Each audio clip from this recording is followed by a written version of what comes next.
And it's day 3 of War of the Spark spoilers. And let's just get into it. So Sorin Vengeful Bloodlord has officially been spoiled. He was obviously he was spoiled along like Nico Bolas right there, but we're not talking about until they're officially spoiled because where's the fun in that? But he is 1 white, 1 black, 2 of any color for a 4/4 Sorin Planeswalker rare. As long as it's your turn, creatures and planeswalkers you control have lifelink. +2, Sorin's Bloodlord deals 1 damage to target player or planeswalker. -X, return target creature card with converse mana cost X from your graveyard to the battlefield. It's also a vampire in addition to its other type. Sorin's a good card. So now the reason Sorin was officially spoiled is because the next part of the story illustrates Nahiri and Sorin basically duking it out, going through their long grudge and rivalry with each other. Sorin as a whole, he's a pretty good card. I mean, giving all creatures you have and planeswalkers, it's giving them both lifelink is pretty solid because there's a lot of planeswalkers that can just ping people for 1 damage or do multiple forms of damage in some way, shape, or form. So they can do damage to not just creatures but to players and alike. So it's pretty solid. Plus his +2 ability allows you to do the damage that you need to. It's only 1 damage, but you can still do it. And then the resurrection abilities, a solid ability in general. He's just an overall good card. Then we have Storev. I think I got that name right. Storev, and camera's trying to focus. Oh, it's because the mouse is moving. Yep, it's exactly why it's going on like that.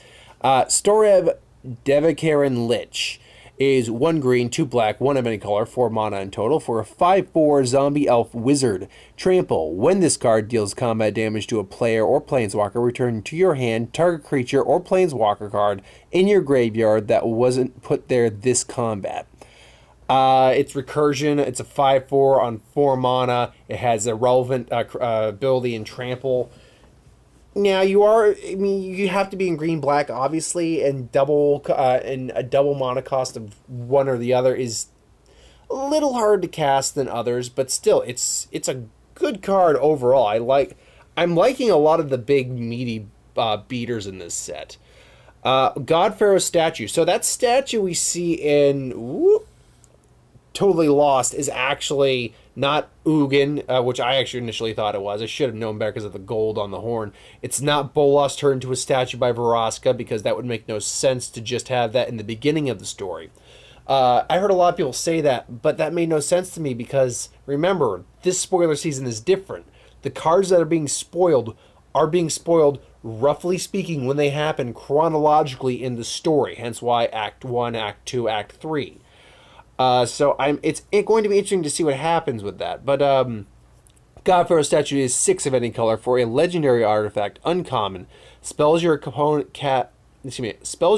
cast cost 2 more to cast. Already, it's a giant. I can think of decks I can put this in a heartbeat. At the beginning of your end step, each opponent loses 1 life. It's expensive, and late in the game, it might be a little challenging, but ultimately, it's not a bad card at all. Is the thing. It's just a little pricey. I can think of decks I can put it in, but I play just casual kitchen top stuff. Lazotep plating, 1 blue, 1 of any color for an instant uncommon. Amass 1. Basically make the army token, put a +1 counter, so make a 1/1 or just increase something by 1. You and permanents you control gain hexproof until the end of turn. It's a good little combat trick. It will get you a creature no matter what, so that's always good. 1 second. Just move this over here.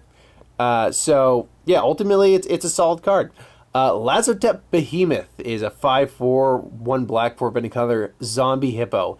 I love the flavor text on this. This might be some of the best flavor text ever. I know I should be more concerned, but a big blue zombie potamus from beyond the stars. That's what they're invading us with. And then that being said, it is a pretty horrifying looking sight with that thing. It's a beater. It's a 5/4 for 5 with no effect. usable and limited when you need that big meat guy or big meaty guy to just hit on through. Lazotep Reaver, 1 black, 1 of any color for a zombie beast. When it enters the battlefield, amass 1. It's a 1/2 that amasses another 1/1. So essentially, you're either already have an army on the field to make bigger, or you're getting 2 creatures between. You're getting a 2/3 between 2 creatures. It's a good card. I like this card. Another card I like, Invading Manticore. 1 red, 5 of any color for a 4/5 zombie mana card. When it enters the battlefield, invade 2. So essentially, you're making a 2/2 and a 5/4 for 6 mana. Or a 4/5 for 6 mana. That's value. Most of these amass creatures that are actually amassing but already have abilities of their own in power and toughness, there's not really a downside to any of them, which is really impressive. Krenko, Street Boss. Krenko, I think this is his 3rd interpretation of him. 1 red, 2 of any color for a 1/2 legendary goblin. Whenever Krenko Street Boss attacks, you put a +1 counter on it, then create X 1/1 red goblin creature tokens where X is its power. Look, this thing will get crazy fast. It's going to get out of hand quick. You need to deal with this thing right from the get, more or less. Otherwise, this thing could go just completely crazy. You're going to need to either exile it, pacify it, or burn it quick. Otherwise, you've got problems. Now, granted, it has to be when this guy attacks. That is the one caveat to it. So, its first attack, you're always swinging it as a 2/3, which means you better, if you can start swinging early with it, it's going to be,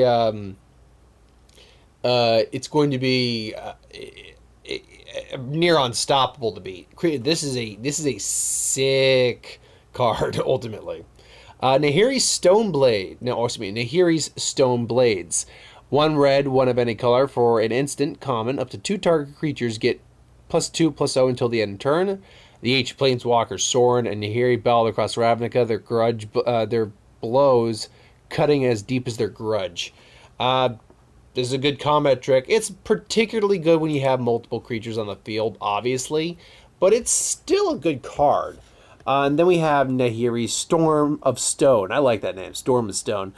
2 hybrid Boros mana, 2 of any color for a 6 loyalty planeswalker, with her static ability being as long as it's your turn, creatures you control have first strike, and equipped abilities you activate cost 1 less to activate. That's pretty good. I mean, as long as it's your turn, they have first strike, and equipped abilities you activate. So the abilities that one I don't quite get the wording on that. Equipped abilities you activate. So the abilities of equipped cards cost 1 less. Okay, and then X, Nahiri deals X damage to target tapped creatures. Or target tapped creature. Solid card. I like her. I don't know how I would use her, but I could find a way. Sorin's Thirst, I believe this is a reprint. 2 black, instant, deal 2 damage, gain 2 life. To a creature, mind you. I just like that flavor dish too. I see you got out of the wall. Now, I don't know if this illustrates, because we also see the fight continue in single combat. 2 white, 3 of any color for a sorcery rare. Each player chooses a creature or planeswalker they control, then sacrifices the rest. Players can't cast creature spells or planeswalker spells until the end of your next turn. Yeah, depending on what's on the field, this could be very very good, or very sitting in your hand not doing anything. But yeah, that's all board determined by board state, I should say. If the board state's not in your favor, it's not something that could be very advantageous. Sorin's Thirst, by the way, it does give off the vibe that Sorin may kill Nahiri in this version. I do. Minor spoiler from a card that may have been leaked a while back. Sorin, I think, doesn't make it out of this set. I would probably guess Nahiri, because here's the thing: planeswalkers that aren't going to make it out of this set, like in terms of the 36 characters we have, because there's other characters that aren't going to make it out. I'm going to do a roundup video each week leading up to the pre-release. But we know from the trailer Dak's going to die. Dak Baden's going to die in this. He's not in the 36. Of the 36, the ones that are going to die are the ones that really, when you think about it, probably don't have any more story relevance to them other than to be here. So Sorin and Nahiri, really, they have no other story relevance other than to be here. Their stories are pretty much drawn out. Like characters like Vivian, and take out the new character. New characters are probably going to survive, but hey, we'll see what happens with them.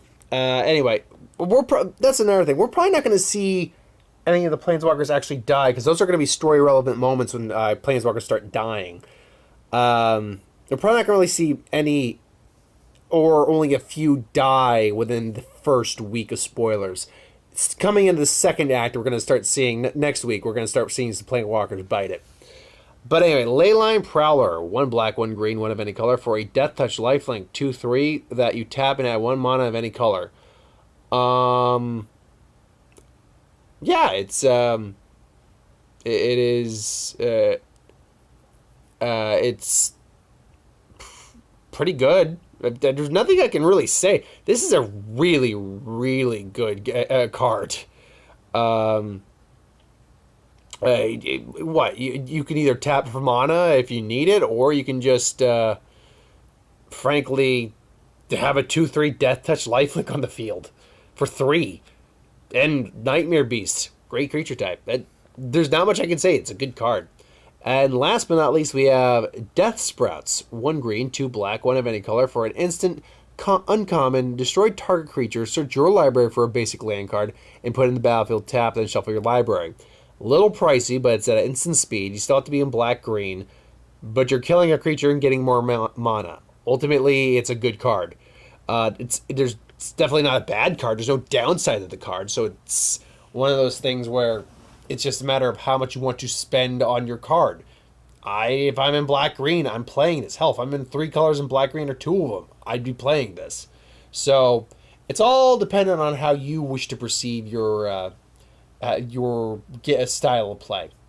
But that's all the cards we had today. We're getting into those days now where it's only a chunk of cards that are being spoiled. Not like the first day or two where it was a huge amount of cards. Now we're getting only a certain amount of cards each day, and I'm perfectly fine with that.